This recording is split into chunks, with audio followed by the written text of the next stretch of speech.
Hello, how are you? Thank you for joining me.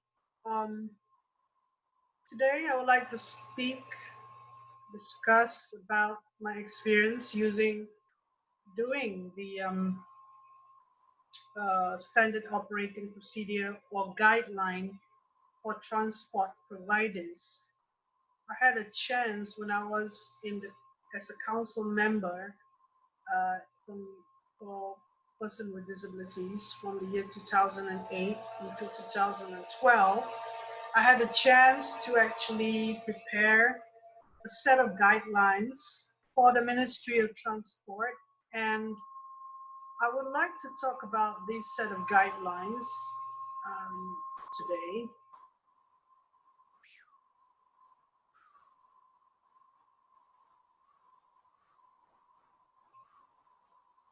This set of guidelines, I like to call it standard operating procedure, but somebody told me that a standard operating procedure should be much more legalistic. So it's actually a guidelines recommendation. It was interesting that Mr. Subesh at that time with the Ministry of Transport Policy Department, he asked me to prepare a set of guidelines, and I said yes, and it took me about 3 months to do it in a part-time basis, and much of the information that I have in this guideline is based on my experience when I traveled to Tokyo in Japan in the year 2009 and 2010. So obviously this is a guideline that um, it's not that new or current, and there could be more to assess. But I wanted to do this lecture for the sake of the universal design elective and whatever that I have, I could actually what do you call it, share with the students. So when I started doing this guideline, I had to think about transportation system, not necessarily just a building design, but the whole operations, the services and operations with regard to transportation for persons with disabilities, and um, and you and not necessarily everything could be resolved in terms of universal design access features with the building design as such. You know, you have to have these other aspects where you have wheelchair assistance or assistance by the staff to to embark and disembark the train coaches, because it's quite complicated, the transportation system. And you know, in places such as in Japan, um, uh, the language barrier, I will have a language barrier uh, because I'm a visitor, and to find my way around which platform. The place is very complex. I can't read the signs in Japanese. Actually, they have Romanized signs apart from the Japanese language or the Japanese letterings. So, but the thing that is interesting is that why I chose Japan. I could choose other countries, such as Netherlands, which is quite good as well. Is that I find as the most accommodating to my needs. And it's kind of interesting that I knew of someone, a Japanese, who said that he find it a bit suffocating when every time people want to help him in Japan. So I find it a plus and really helpful for me to get around. And I could go around Japan on my own. Actually, I could you know, trust the system on my own. So when we talk about services provision, these are the 7 things that is important, and I will go through them quickly with you. And customer service is one of them, and counter services. And this is sort of a generic one that applies to all sort of transport provision in terms of air travel, rail travel, bus travel, and so on. Um, and there's some things that kind of like critical in terms of universal design in part B, um, which I will go through with you as well. So we would like to do this in a way that you could look at the important points in these guidelines rather than we dwell too much on certain things. So um, this is the submitted copy to the Ministry of Transport when I finished it. Other information could be is from the website jicafriends.jp and also the Irish guide. We shall see it later. When we talk about services provision, first is the customer service assistance and counter services. So when I enter this station from the road, from the street into the main foyer and staring at the map, somebody approached me and said, how can he help? And I just put out a sign that read my destination to that person. I was maybe in one place. Let's try to think of a Japanese um, place. I was in like Shibuya maybe, and I want to go to Akihabara. So I just hold on Akihabara, and somehow they will sort it out all for me. So on the right, there's a picture that shows, I'll try to enlarge this a bit. Yeah, on the right is photo that shows like tactile guides, and it passed through the main counter where the guard is. And I'll be actually going through that particular lane, accessible to all persons with disabilities, and holding up the sign. He would ask me to come in and wait for the station guard to assist me to the platform. So obviously all the accessibility of that area has to be accommodated for in that area. The turnstile, the size of the turnstile to pass through. And that guard he will take this foldable ramp.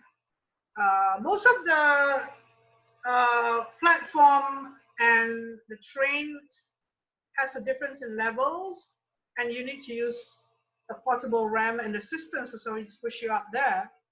And this portable ramp can be found at that particular floor or platform from a cabinet, which he has the key. And we know that there should be proper training for the staff.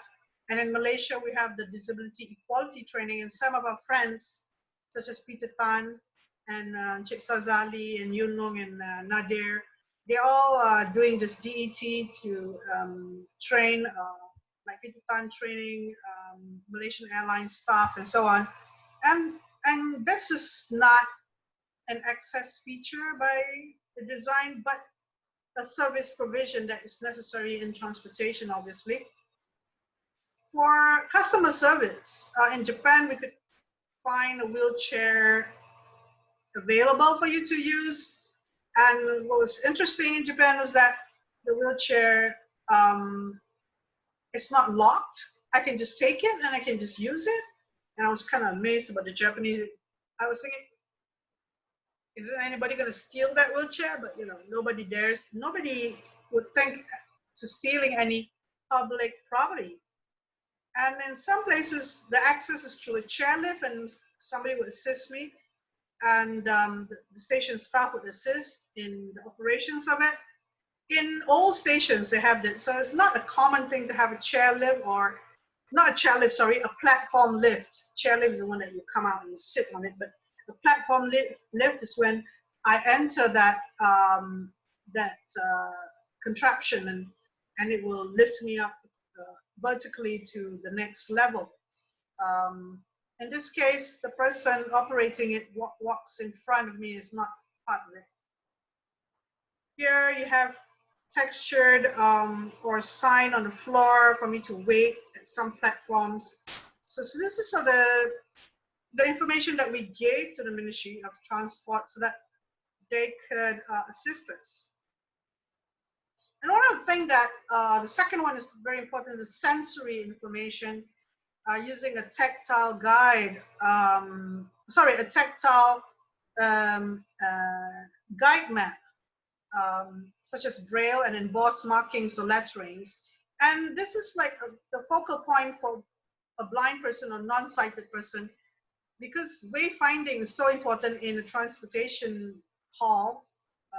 So he could touch it and read where the distance that he should take to go to the platform, and what are the exits, sorry, the way through it, the lifts, the staircases, and so on. So this is very interesting to see this raised uh, tablet inclined table, which is inclined at a height where even a wheelchair user can actually feel it, and tactile guide leading to this tactile guide map. Yeah, the tactile guides on the floor, which leads to this. And sensory information using audio signals is very important as well. And emboss or raised letterings on the railing, which will inform the blind person where they are at that point and where they're going, and warning tiles before the change of level. Sensory information such as a digital information board for deaf persons or persons who need to read for the information is crucial, especially in terms of emergency. In Japanese airports, is based on whether it's Japan Airlines or other airlines, but mostly the Japan Airlines. We have a support care center for special needs, including pregnant women, needs, and sign language interpreters, and for deaf persons available, such as Narita Airport here, counter. And the last time I went to Japan, in last year actually, they have a dedicated center, and you don't even have to go to the counter. You actually wheel in on the table. It's like one-to-one between, eye level discussion with the person who's serving you across the table, and it's so inclusive.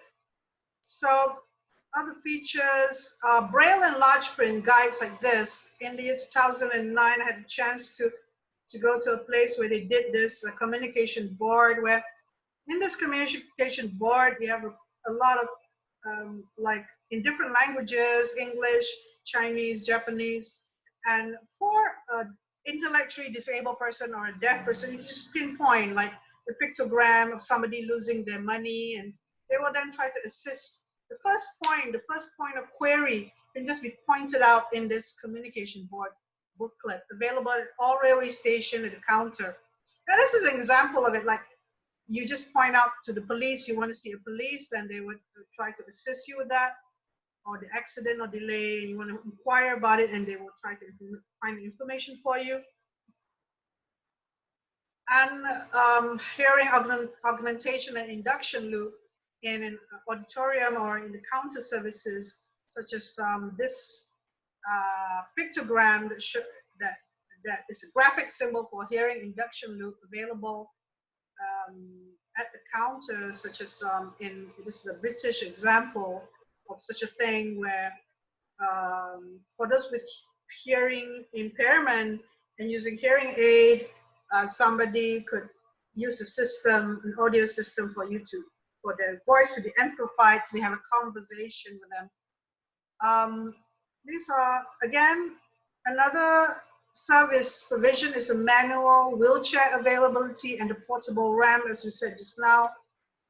In the Narita Airport, you have different sizes of wheelchair where for different needs, somebody who's bigger in size, a stroke patient would need different type of wheelchair to somebody who can walk but cannot walk for a long distance.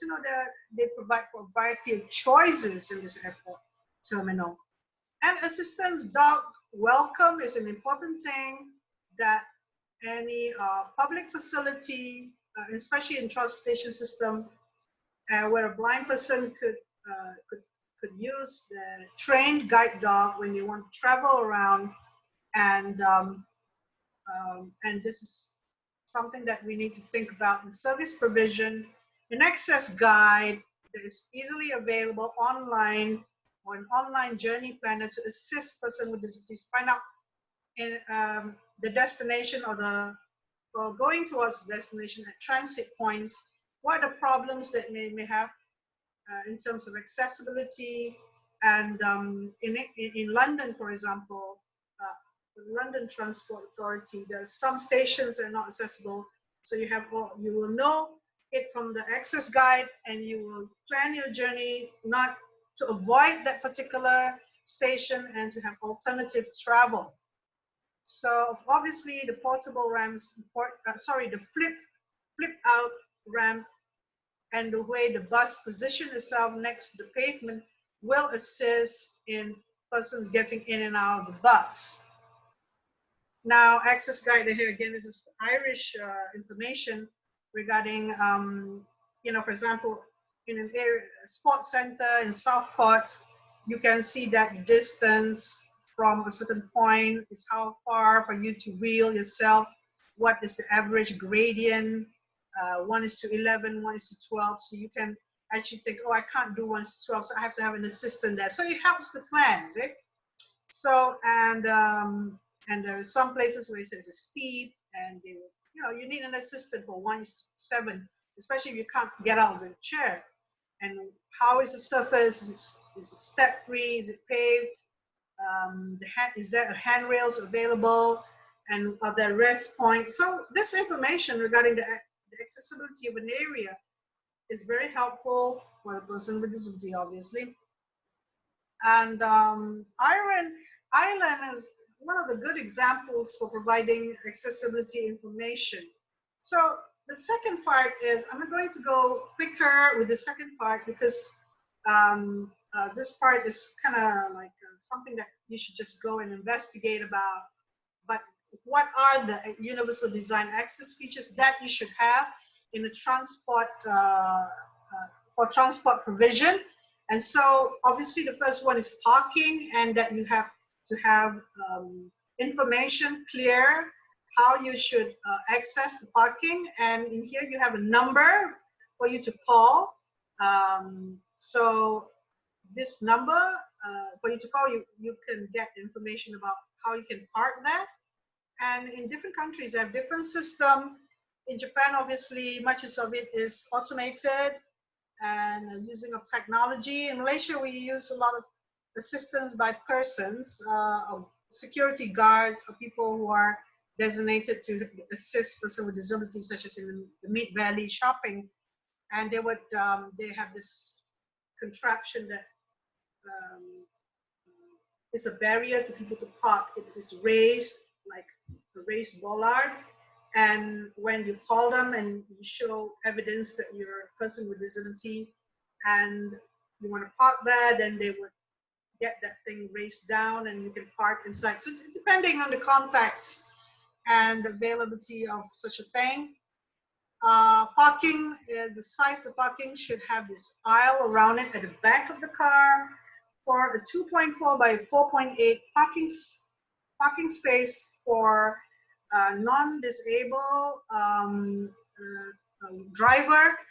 You need to add the 4 feet or 1.2 aisle space at the side and at the back. So in case you actually need to access the back of the car or at the side at the driver and so on. So this is why the size is bigger when you design for disabled drivers, 3.6 by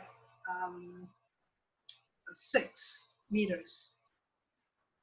And approach and entry, clear signs to go where to go, and you're going to park, and pictograms are always useful. Entrance, when you arrive in front of the entrance. This is something that I found in Japan at this Lake Town Aeon department store complex. For a blind person, they could contact by audio, and there is a tactile guide as well for them to touch and know how to get around. And this is the first point. So as you go around, how do you want to get to the lift? And for partially sighted people, color contrast is important. The pictogram The lift sign can be seen from far away, and you know that there's a lift over there.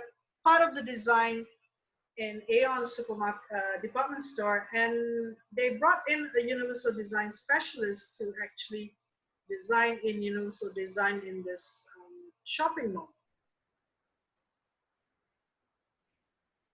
So this is based on Jaika Friend's illustration of what should be happening and in the entrance area of when you arrive. Emboss plans or raised plans, which is tactile and give information for the blind person. For example, to indicate what features are there in the toilet, would avoid them touching surfaces of equipment that you shouldn't touch, and this is something that's helpful. And the range of accessories and equipment is in the toilet, in the public toilet in Japan, that we can see here, where even you have a place to wash your hand near the toilet. So in terms of technology advancement, in terms of integrating all sorts of features, you can have it here. This is from Part M building regulations in the UK of 2.2 by a 1.5 um, millimeter space for a WC. So you can see the swing door is the most appreciated, and everything is very compact. You can transfer to the toilet seat at the side diagonally or from the front, and there's enough turning space of 1.5 by 1.5 in front there, in front of the door, and this is enough, the basic requirement to have a toilet that's accessible to most people. And okay, toilet accessibility, a plan for emergency, in case of emergency, there should be a notice in the beginning when person with disability enter that this premises have a disabled person's evacuation plan. So you'll be, when you enter a building, especially high-rise building, how in times of emergency, how do you know how to escape from, what are the procedures, how to escape or to bring yourself to safety and get rescued by someone, for example. And for a blind person, maybe the sign, fire exit sign should be in height where you can actually touch it as such. And in an area, there should be refuge space, enough space for a person to wait before being rescued by or assisted by somebody through the staircases. This is again an example in Aeon, and there's still embossed letterings and railings for you to find your way down in case of an emergency. You will know at what floor you are and where the next floor down. And the railing, handrail should be wrapping around the inner part of the staircase and also the outer part of the staircase. That's the best design for an emergency fire. The ramps should be built and a set of staircase next to the ramp. There is a strategy in some places to actually have everybody go through the ramp. If the ramp is wide enough and the volume of people is not many, you can have that. But it is better to have a choice so that there will be less bumping into a lot of people when you go up the ramp. You need to be clear of people and not too narrow. And so another reason is there are some people who need to use a staircase and have problems with inclination because of the ankle problems. And that's why you have to do staircases as well. So a ramp or step ramp or curb cut should, like for example, only 6 inches high from the road to the main entrance. it should be gradual, as it's seamless, and you don't feel much of a problem there. The flare design is also at a gradient that is not detectable or seamless. And this is something that you can find quite commonly, this sort of design. Some turning space should be done for the pavement area. In this case, in JICA, France, it's 1.065 millimeters. So there should be some space next to it that's big enough for people to turn into it. And the overall width of that is 3.65 meters for that area.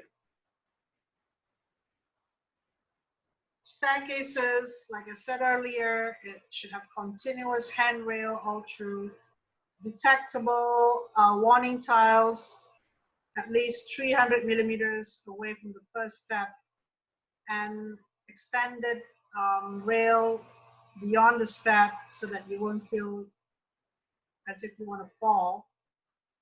And the lifts should have a predictable place for the panel so that you can easily detect and press the right buttons for the lift design, such as this.